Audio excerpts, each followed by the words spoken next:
आता तिथं जत तालुक्यात लोक वनवासी पडले ते त्यांची कामं कर ना, बाकीची मापं काढून तू फ्लॅशमध्ये याचं काम करतो का? फडणवीस साहेब, तुम्हाला माझी एक कळकळीची विनंती आहे की अशा लोकांना तुम्ही ताबडतोब आवर घालावा. तुमचा पक्ष सुसंस्कृत पक्ष म्हणतात, तर ही संस्कृतीची भाषा नव्हे.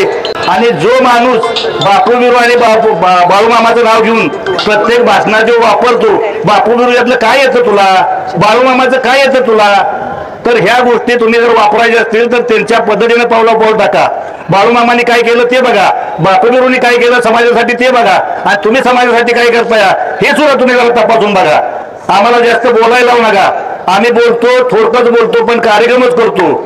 अरे जयंत पाटील म्हणजे तुला काय आलतो फालतू माणूस वाटला का? नाही, त्या माणसाच्या नादाला लागून तुझी छड्डी सुद्धा आम्ही ठेवणार नाही.